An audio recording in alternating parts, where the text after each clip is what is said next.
अच्छा, अपेंड का फंक्शन करता क्या है कि जो मैंने स्ट्रिंग यहाँ पर बताई है str1, ये उसके आगे अपेंड कर देगा दूसरी स्ट्रिंग दैट इज़ str2, जो मैंने यहाँ पर ब्रैकेट्स के अंदर एज एन आर्ग्यूमेंट इसको बताई हुई है। str2 वुड रिमेन अनचेंज्ड, ये इसको कुछ नहीं होगा, और अपेंड जो होगी वो वाली होगी जिसके आगे मैंने अपेंड का फंक्शन कॉल करा। ठीक है, इस अपेंड के फंक्शन की दो इसकी वेरिएशंस हैं, या हम कह सकते हैं ओवरलोडेड फंक्शन है। इसकी पहली वेरिएशन तो ये है कि दूसरी स्ट्रिंग जिसको अपेंड करना है ये वो लेगा और अपेंड कर देगा, and the second one is कि वो स्ट्रिंग जिसको अपेंड करना है वो लेगा और किस पोजीशन पर करना है एट दी एंड, मतलब किस पोजीशन से स्टार्ट करना है और कहाँ तक लेकर जाना है, ये दोनों चीज़ें हम बता रहे होते हैं इसको यहाँ पर इन दो पैरामीटर्स में। ये आगे हम देखेंगे एग्जांपल में तो उसमें और क्लियर हो जाएगा। थर्ड अपेंड का एक और फंक्शन है, ओवरलोडेड फंक्शन है, जो दो पैरामीटर्स भी ले रहा होता है, वो भी हम आगे देखते हैं एग्जाम्पल में। अब यहाँ पर देखो, मेरे पास दो स्ट्रिंग्स थी, first one is str1 and the second one is str2। str1 के अंदर मैंने स्ट्रिंग स्टोर कराई हुई है दिस इज़, और str2 के अंदर है string. str3 is an empty string, अभी इसके अंदर कुछ नहीं है। मैं कॉन्कैटिनेशन का सिंपल ऑपरेटर यूज़ करती हूँ, तो ये भी अपेंड ही करेगा str1 के आगे str2 को, प्लस का operator it is the same as append, अगर मैं अपेंड यूज़ करती str1 के साथ। ठीक है, सी आउट कर देंगे हम str3 को। अब यहाँ पर str1 str2 दोनों अनचेंज रहेंगे, सिर्फ str3 चेंज होगा। अगर हम अपेंड का फंक्शन यूज़ करते तो फिर वो किसी ना किसी एक स्ट्रिंग को चेंज कर रहा होता। ठीक है, अच्छा, अब यहाँ पर यही काम मैं प्लस इक्वल ऑपरेटर से भी कर सकती हूँ। Plus equal is the same as str1, या मैं इस तरह लिखूँ या फिर इस तरह लिखूँ, str1 is equals to str1 plus str2, this is one of the same thing, ये हम पहले भी देख चुके हैं। प्लस इक्वल का ऑपरेटर क्या करता है, असाइन करने से पहले वो खुद उस वेरिएबल को भी ऐड कर देता है।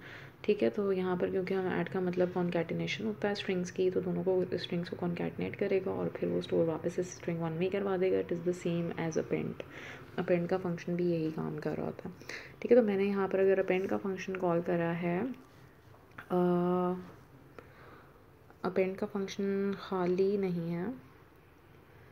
अच्छा, यहाँ पर अब देख लेते हैं, अपेंड का फंक्शन हमने कॉल करा है विद 3 आर्ग्यूमेंट्स। अपेंड str1 को करेगा, str1 के आगे करेगा, किसको करेगा, str2 को।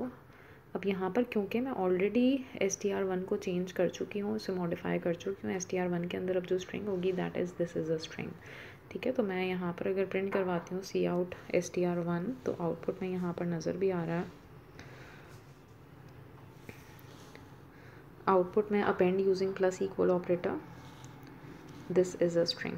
ठीक है, तो प्लस इक्वल ऑपरेटर के बाद मेरे पास str1 में जो चीज़ स्टोर्ड होगी that would be this whole thing, this is a string. अब इस स्ट्रिंग के आगे अगर मैं स्टोर करवाती हूँ, अपेंड करवाती हूँ str2 को, यानी कि दिस इज़ अ स्ट्रिंग के आगे मैं अपेंड करवा रही हूँ str2 को, कहाँ से कर रही हूँ, अब str2 के अंदर मेरे पास फर्स्ट कैरेक्टर इज़ a, मैंने कहा मुझे पोजीशन नंबर 1 से करना है। यूजुअली जब स्ट्रिंग्स स्टार्ट होती हैं तो पोजीशन 0 से स्टार्ट होती हैं। अगर मैंने कहा है पोजीशन 1 से स्टार्ट होगी, दैट मीन्स वो स्पेस से स्टार्ट करेगा अपेंड करना, और कहाँ तक करेगा, ये वो पोजीशन है जो हम यहाँ पर इसको बता रहे हैं, स्ट्रिंग एन पोजीशन। ये एन पोजीशन का वेरिएबल बता रहा होता है जो स्ट्रिंग की लेंथ है वहाँ तक, उसकी कंप्लीट लेंथ जितनी है, यानी कि at the end of the string. ठीक है, तो ये एक वेरिएबल है जो यहाँ पर डिफाइंड है लाइब्रेरी के अंदर। मैं अगर यहाँ पर लिख देती हूँ 1 से लेकर स्ट्रिंग की एन पोजीशन तक, एन पोजीशन का मतलब है कि जो उसकी लास्ट पोजीशन है वहाँ तक। ठीक है, अगर मैं यहाँ पर इसको 1 नहीं बताती, 0 बताती, तो ये से स्टार्ट करता, लेकिन क्योंकि मैंने 1 बताया तो ये स्ट्रिंग एस से स्पेस से स्टार्ट करेगा, स्पेस से लेकर जी तक के सारे कैरेक्टर्स को अपेंड कर देगा। ठीक है, तो after using this append method हमारे पास आउटपुट में क्या आएगा, यहाँ पर नज़र आ रहा है this is a string. Output में मेरे पास आ रहा है दिस इज़ अ स्ट्रिंग, और फिर आखिर में दोबारा से स्ट्रिंग। ठीक है, दिस इज़ अ स्ट्रिंग जो ऑलरेडी str1 में स्टोर्ड था, और मैंने जो अपेंड करा है स्पेस से लेकर जी तक के कैरेक्टर्स जो कि str2 से करे हैं, पोजीशन 1 से लेकर till the end of the string वो अपेंड हो गए हैं इसके अंदर, str1 के अंदर। तो अब str1 के अंदर ये पूरी चीज़ पड़ी हुई है। ठीक है, अच्छा, अब str3 के अंदर हमारे पास ऑलरेडी ये स्ट्रिंग थी, दिस इज़ अ स्ट्रिंग, और मैं इसमें अपेंड कर रही हूँ 5 टाइम्स एक्सक्लेमेशन मार्क को, ठीक है। अब ये भी अपेंड की एक वेरिएशन है, इसमें मैं 2 चीज़ें बता रही हूँ। फर्स्ट थिंग इज़ कि मुझे कितनी दफ़ा अपेंड करना है 5 टाइम्स, और क्या चीज़ अपेंड करनी है, कौन सा करेक्टर अपेंड करना है, that is a exclamation mark, ठीक है। तो ये 5 टाइम्स एक्सक्लेमेशन मार्क को अपेंड कर देगा। यहाँ पर इसकी डेमोन्स्ट्रेशन हम देख सकते हैं, दिस इज़ अ स्ट्रिंग और उसके बाद 5 टाइम्स एक्सक्लेमेशन मार्क आ रहे हैं मेरे पास आउटपुट में। सही है। तो अब हम देख रहे हैं नेक्स्ट फंक्शन है सब स्ट्रिंग का फंक्शन सब एस टी आर। सब एस टी आर का फंक्शन करता क्या है कि सब स्ट्रिंग एक्सट्रैक्ट करके लेकर आ जाता है। अब यहाँ पर दोनों में डिफरेंस ज़रूर देख लेना कि अपेंड का फंक्शन जिस स्ट्रिंग के साथ कॉल होता है ये उसी स्ट्रिंग को चेंज भी कर रहा होता है, ठीक है। तो मैंने अगर लिखा था S T R three dot append, तो इसका मतलब है S T R three would be changed. Append के फंक्शन के बाद वो उसको चेंज कर देगा, यानी कि जो भी इसका रिजल्ट आएगा आफ्टर अपेंड वो एस टी आर थ्री में ही स्टोर हो रहा होगा। सब स्ट्रिंग का फंक्शन क्या करता है, सब स्ट्रिंग का फंक्शन स्ट्रिंग में से एक सब स्ट्रिंग मुझे एक्सट्रैक्ट करके देता है और वो स्ट्रिंग मुझे रिटर्न करके देता है। जो ओरिजिनल स्ट्रिंग थी जिसमें से मैंने सब स्ट्रिंग मालूम करी है, यानी कि उसका पार्ट या उसका फ्रेगमेंट मैंने मालूम करा है, उस स्ट्रिंग को ख़ुद कुछ नहीं होता, सिर्फ उस स्ट्रिंग का पार्ट मुझे रिटर्न करके दे देता है। अब जब वो क्योंकि मुझे रिटर्न करके दे रहा है तो उसका मतलब है कि मुझे उसे किसी वेरिएबल में स्टोर करवाना पड़ेगा, ठीक है। तो अभी तक अपेंड के फंक्शन में हम किसी स्ट्रिंग में स्टोर नहीं करवा रहे थे, वो ऑटोमेटिकली उसी स्ट्रिंग में अपेंड करके स्टोर कर रहा था। लेकिन यहाँ पर हम जिस स्ट्रिंग में से सब स्ट्रिंग का फंक्शन कॉल करेंगे उस स्ट्रिंग को ख़ुद कुछ नहीं होगा, लेकिन उसमें से जो पार्ट एक्सट्रैक्ट करके लेकर आएगा उसे हमें कहीं स्टोर करवाना अलग से होगा, ठीक है। तो यहाँ पर सब स्ट्रिंग का फंक्शन है, जिस स्ट्रिंग की मुझे सब स्ट्रिंग मालूम करनी है उसके साथ हम डॉट ऑपरेटर के साथ सब स्ट्रिंग का फंक्शन कॉल कर देंगे। 2 पैरामीटर्स ले रहा है, कहाँ से मुझे सब स्ट्रिंग लेनी है और कितने नंबर ऑफ़ कैरेक्टर्स एक्सट्रैक्ट करना है, ठीक है। सब स्ट्रिंग का मतलब ये है कि मैं स्ट्रिंग में से कोई पार्ट एक्सट्रैक्ट कर रही हूँ, सही है। मुझे बीच में से कुछ कैरेक्टर्स चाहिए, मुझे पूरी स्ट्रिंग नहीं चाहिए, तो उसके लिए फिर हम सब स्ट्रिंग का फंक्शन यूज़ करेंगे। तो मेरे पास यहाँ पर टेक्स्ट लिखा हुआ है, स्ट्रिंग टाइप का वेरिएबल है टेक्स्ट, इसमें हमारे पास की पूरी स्ट्रिंग स्टोर्ड है, hello world this is a test, और मैं इसमें से सब स्ट्रिंग निकालना चाह रही हूँ। सब स्ट्रिंग का फंक्शन मैंने कॉल करा है विद 2 पैरामीटर्स। फर्स्ट पैरामीटर मुझे ये बता रहा होता है कि मुझे कहाँ से रीडिंग स्टार्ट करनी है और कितने कैरेक्टर्स रीड करना है, यानी कि लेंथ कितनी होगी उस सब स्ट्रिंग की, that is the next parameter, ठीक है, नेक्स्ट आर्ग्यूमेंट। तो मैंने यहाँ पे सब स्ट्रिंग का फंक्शन कॉल करा है विद 6,5, ठीक है। तो 6 का मतलब ये होगा कि स्टार्ट मुझे 6 से करना है और मुझे कितने नंबर ऑफ़ कैरेक्टर्स रीड करना है, 5। तो स्टार्टिंग एट कैरेक्टर नंबर 6, 0 से इंडेक्सिंग स्टार्ट होगी, तो that is 0, that is 1 2 3 4 5, 5 is space and 6 is W, ठीक है। तो W से स्टार्ट करेगा और W से लेकर यहाँ से including W 5 characters input read करके लाएगा, दैट इज़ 1 2 3 4 एंड 5, ठीक है। तो WORLD इंक्लूडिंग W 5 कैरेक्टर्स ही जो भी आ रहा है मेरे पास अब स्ट्रिंग स्टोर कर देगा फ्रेगमेंट के अंदर, ठीक है। फ्रेगमेंट हमारे पास दूसरी स्ट्रिंग है, क्योंकि मैंने कहा था सब स्ट्रिंग का फंक्शन टेक्स्ट को तो चेंज नहीं करेगा, उसमें से सब स्ट्रिंग एक्सट्रैक्ट करके लाएगा, टेक्स्ट इटसेल्फ वो वैसा ही रहेगा जैसे था पहले, ठीक है। तो उसकी जो सब स्ट्रिंग थी वो एक्सट्रैक्ट करके मुझे किसी ना किसी वेरिएबल में स्टोर करवानी पड़ेगी, that is the variable fragment. नाम कुछ भी रख सकते हैं वेरिएबल का। तो फ्रेगमेंट के अंदर स्टोर हो जाएगा वर्ल्ड, WORLD, ठीक है। अच्छा, नेक्स्ट फंक्शन है एम्प्टी का फंक्शन। एम्प्टी का फंक्शन मुझे ट्रू रिटर्न कर देगा अगर स्ट्रिंग एम्प्टी होगी, यानी कि उसमें कोई कैरेक्टर्स नहीं होंगे, अदरवाइज़ ये फॉल्स रिटर्न करेगा, ठीक है। तो यहाँ पर इसकी डेमोन्स्ट्रेशन हम देख सकते हैं। मेरे पास स्ट्रिंग थी जिसके अंदर मैंने स्टोर करवाया हुआ है हाय, क्योंकि ये मुझे ट्रू और फॉल्स में वैल्यू रिटर्न करके देगा, तो मैंने यहाँ पर बूल टाइप का वेरिएबल बना दिया फ्लैग, और फ्लैग के अंदर जो भी एम्प्टी का फंक्शन मुझे रिज़ल्ट देगा रिटर्न करके वो फ्लैग के अंदर आ जाएगा। तो यूजुअली हम इफ़ के चेक के साथ भी हम इसको यूज़ करते हैं, हम इस तरह लिख सकते हैं str.empty। तो अगर ये है तो फिर वो आगे इफ़ के अंदर जाएगा, अदरवाइज़ वो नहीं जाएगा, ठीक है। तो इस तरह के हम चेक्स में भी डायरेक्टली यूज़ कर सकते हैं, क्योंकि ये मुझे बूलियन वैल्यू रिटर्न करके दे रहा होता है, इसका जो रिज़ल्ट होता है वो ट्रू और फॉल्स की फॉर्म में होता है। तो बूल टाइप के वेरिएबल में स्टोर करवा दें और मैं उसको प्रिंट करवा के देखूँ तो वो मुझे ऑब्वियसली फॉल्स रिटर्न करके देगा, क्योंकि str एम्प्टी नहीं है, ठीक है। अच्छा, नेक्स्ट जो फंक्शन है दैट इज़ इंसर्ट का फंक्शन। इंसर्ट का फंक्शन क्या करता है कि जो भी स्ट्रिंग मुझे इंसर्ट करनी है किसी एग्जिस्टिंग स्ट्रिंग के अंदर, तो वो हम इंसर्ट कर सकते हैं यूजिंग इंसर्ट का फंक्शन। इंसर्ट का फंक्शन काम कैसे करता है, मैं यहाँ पे 2 पैरामीटर्स देती हूँ। सेकंड पैरामीटर वो स्ट्रिंग होती है जो मुझे इंसर्ट करनी है, और फर्स्ट पैरामीटर वो पोजीशन होती है जहाँ पर वो मुझे स्ट्रिंग इंसर्ट करनी है, ठीक है। तो अगर सपोज़ मैं कहती हूँ मेरे पास S1 एक स्ट्रिंग थी, दिस इज़ एन एग्जांपल, और मैं उसमें इंसर्ट करना चाह रही हूँ 8th पोजीशन पे जस्ट, तो 8th position would be 0, starting from position number 0, 1 2 3 4 5 6 7, और 8th पोजीशन इस ए की है। स्टार्टिंग फ्रॉम 8th पोजीशन मुझे इंसर्ट करनी है ये स्ट्रिंग JUST और स्पेस जस्ट, ठीक है। तो एक ही जगह यहाँ पर मेरे पास क्या आ जाएगी, पूरी स्ट्रिंग आ जाएगी, तो जो बाकी की स्ट्रिंग है वो आगे शिफ्ट हो जाएगी, ठीक है। तो बाकी के कैरेक्टर्स थे एन एग्जाम्पल, वो गायब नहीं होंगे, वो रिप्लेस नहीं होंगे, वो आगे शिफ्ट हो जाएंगे, ठीक है। तो मेरे पास जस्ट जो है वो यहाँ पर इंसर्ट हो जाएगा इस पोजीशन के ऊपर, और एन एग्जाम्पल आगे चला जाएगा। तो अब S1 के अंदर ये पूरी स्ट्रिंग स्टोर हो जाएगी, this is just an example, ठीक है।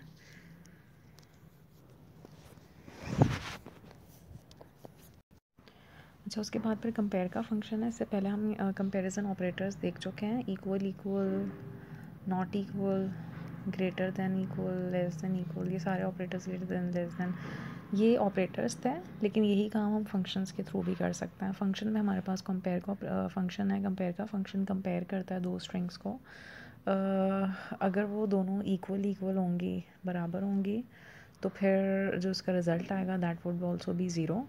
तो मैं यहाँ पर लिख सकती हूँ कि both strings are identical, exactly same है। तो यहाँ पर मेरे पास दो स्ट्रिंग्स थी, S1 and S2, ABD and ABC। Equal तो नहीं होगा, मैंने जो भी कंपेयर कर फंक्शन मुझे रिजल्ट रिटर्न करके देगा वो मैंने इंटीजर टाइप के वेरिएबल में स्टोर करवा दिया। इंटीजर वैल्यू हमारे पास इस तरह से होगी कि वो दोनों के एस की कोड्स के डिफरेंसेस ले लेगा। अगर डिफरेंसेस जो आते हैं वो ग्रेटर देन ज़ीरो है, तो इसका मतलब है कि स्ट्रिंग S1 जो थी वो S2 से बड़ी थी। अगर डिफरेंसेस जो हैं वो लेस देन ज़ीरो आता है, यानी कि माइनस में आता है, तो फिर इसका मतलब है कि S2 बड़ी थी और S1 छोटी थी, ठीक है। तो यहाँ पर हम यही काम कर रहे हैं, इक्वल का रिज़ल्ट तो मुझे ज़ीरो तो नहीं आएगा, क्योंकि यहाँ पर AB और AB तो बराबर है, लेकिन C और D पे डिफरेंस जो आएगा वो S1 का बड़ा आएगा और S2 का छोटा आएगा।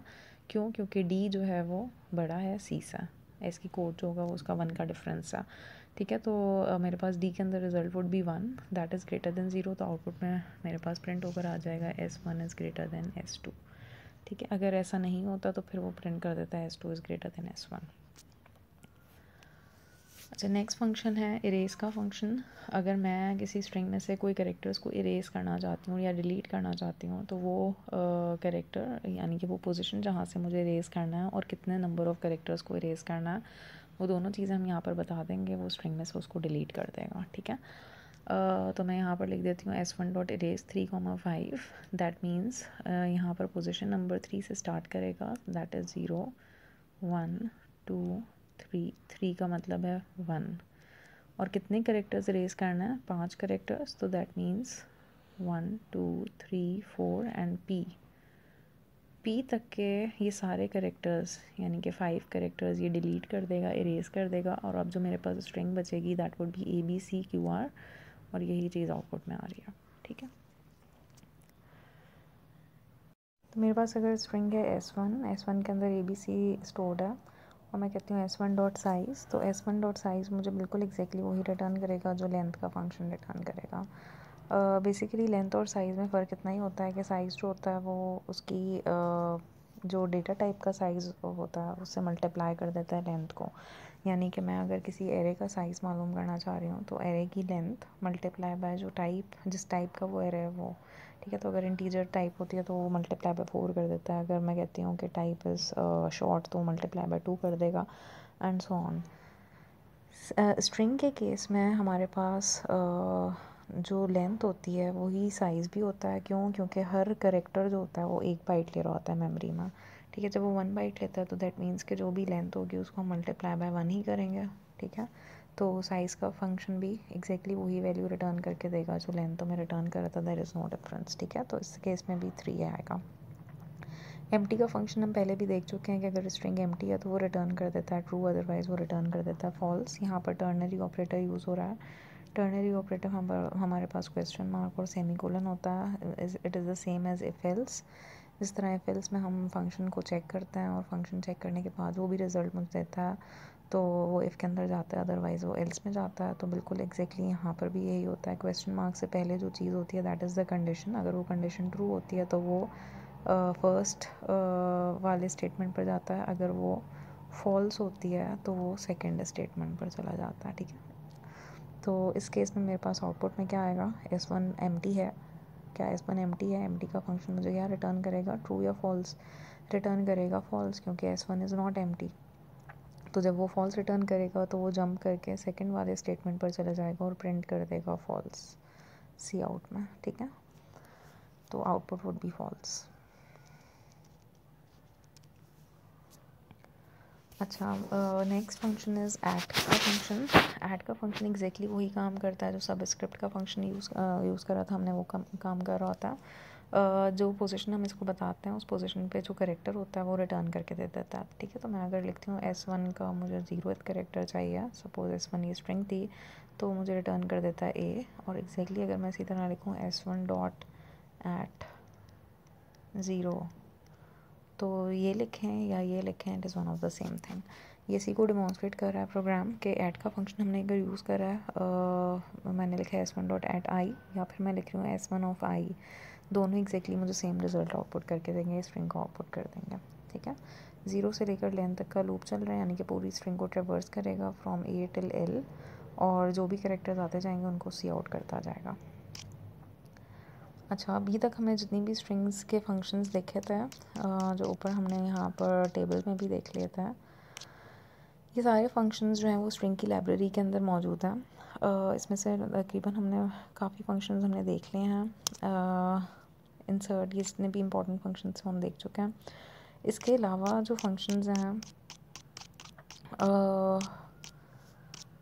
अच्छा, अगर हम सी लैंग्वेज की बात करें, सी लैंग्वेज के अंदर हमारे पास स्ट्रिंग्स होती हैं। मैंने पहले भी बताया था, सी लैंग्वेज कंसिडर ये करता है कि हमारे पास स्ट्रिंग जो होती है that is a character of array, one dimensional array होता है ऑफ करेक्टर डेटा टाइप।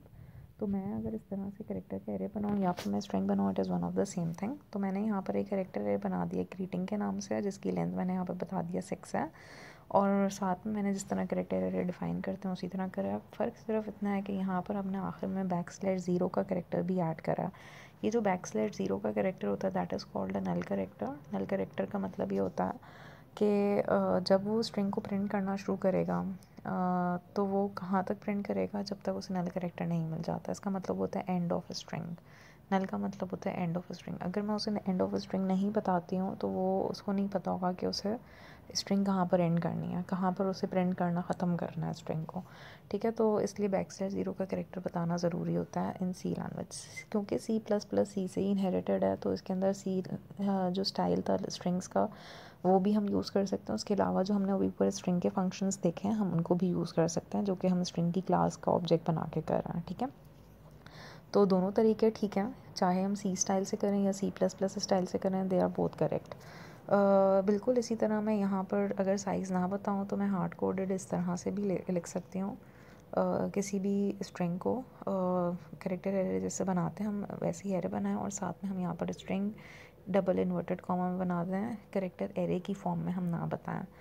जब हम इन्वर्टेड कॉमा में कोई सी स्ट्रिंग को डिफ़ाइन करते हैं तो वहाँ पर \0 लगाने की ज़रूरत नहीं होती है। वो C या C++ का कंपाइलर ऑटोमेटिकली ख़ुद से लगा देता है, हमें ज़रूरत नहीं होती \0 लगाने की। तो जहाँ पर वो मेमोरी में स्टोर्ड होगा स्ट्रिंग, वहाँ पर ऑटोमेटिकली इस स्ट्रिंग के एंड में \0 का करेक्टर खुद ब खुद वो उसको प्लेस कर देगा, ताकि जब भी मैं इस स्ट्रिंग को आउटपुट करवाऊँ तो वो यहाँ पर उस स्ट्रिंग को एंड करता है, जहाँ पर उस एंड ऑफ स्ट्रिंग के नल करेक्टर उसे मिल जाएगा।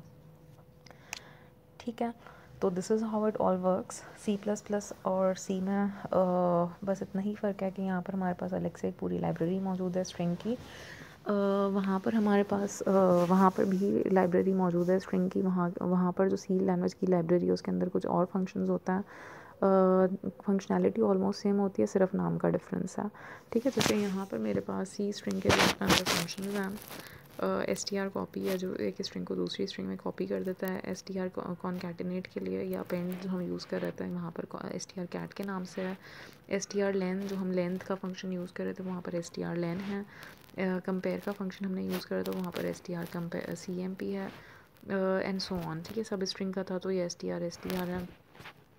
तो इस तरह से हमारे पास फंक्शंस मौजूद हैं जो कि सी स्ट्रिंग की लाइब्रेरी में मौजूद हैं। ठीक है, तो मैं अगर इस टाइप के स्ट्रिंग यूज़ करना चाहती हूँ तो फिर मुझे सी स्ट्रिंग की लाइब्रेरी इंक्लूड करवानी पड़ेगी और उसके बाद मैं इन फंक्शंस को यूज़ कर सकती हूँ। ठीक है, फंक्शनैलिटी में ज़्यादा कोई फ़र्क नहीं है, सिर्फ नाम का फ़र्क है। ये इसी चीज़ को डिमॉन्स्ट्रेट कर रहा है, मैं इसकी डिटेल्स में नहीं जा रही हूँ किस तरह काम कर रहा है। यहाँ पर हम इसको ख़त्म करता हूँ। ये इन दोनों का कंपैरिजन है कि इनपुट के लिए मैं यहाँ पर ऑपरेटर्स भी यूज़ करती हूँ सी प्लस प्लस स्ट्रिंग में या सी स्ट्रिंग में। दोनों में क्या डिफरेंस है? तो कोई डिफरेंस नहीं है। कॉपी में हमारे पास str कॉपी होता है और यहाँ पर हम डायरेक्टली असाइनमेंट ऑपरेटर यूज़ करते हैं। कंपेयर के लिए हमारे पास कंपेयर का फंक्शन होता है और रिलेशनल ऑपरेटर्स भी होते हैं जो हमने देखे थे। सी स्ट्रिंग के अंदर str cmp का फंक्शन होता है। कॉन्कैटनेट के लिए प्लस प्लस इक्वल और अपेंड के फंक्शंस थे, वहाँ पर str कैट के फंक्शन से हम काम कर सकते हैं। एक्सट्रैक्शन के लिए या सब स्ट्रिंग के लिए हम सब str कर रहे थे, वहाँ पर str के नाम से फंक्शन है। सर्च करना है अगर मुझे किसी सब स्ट्रिंग के लिए, यानी कि स्ट्रिंग के अंदर किसी सब स्ट्रिंग को सर्च करना है, किसी चीज़ को फाइंड करना है, तो उसके लिए हम फाइंड का फंक्शन यूज़ करते हैं सी प्लस प्लस की स्ट्रिंग की लाइब्रेरी में। जबकि अगर हम सी स्ट्रिंग की लाइब्रेरी यूज़ करें तो वही काम हम str से भी कर सकते हैं। किसी कैरेक्टर को एक्सेस करना होता है तो हम ऐड के ऑपरेटर से या सबस्क्रिप्ट से करते हैं। वहाँ पर भी हम सबस्क्रिप्ट, क्योंकि ये सी लैंग्वेज का ही स्टाइल है कि वो कैरेक्टर एरे सपोज कर रहा होता है किसी स्ट्रिंग को, तो वहाँ पर हम जैसे एरेज़ को एक्सेस करते हैं ऐसे ही हम सी लैंग्वेज में भी कर सकते हैं एरेज़ को एक्सेस। और उसके अलावा str का भी फंक्शन मौजूद है। इंसर्ट के लिए हमारे पास इंसर्ट का फंक्शन है। सी लैंग्वेज के अंदर ऐसे कोई फंक्शंस मौजूद नहीं है इंसर्ट और एरेज के। ठीक है, बाकी सारी चीज़ें सेम हैं। यहाँ पर हम एंड कर रहे हैं इसको। ये एक छोटा सा प्रोग्राम है। अगर मैं किसी स्ट्रिंग को स्प्लिट करना चाह रही हूँ किसी कैरेक्टर के ऊपर, सपोज सेमीकोलन के ऊपर, तो वो हम किस तरह कर सकते हैं, ये उसका एक प्रोग्राम है। मैं इसको डिस्कस नहीं कर रही हूँ।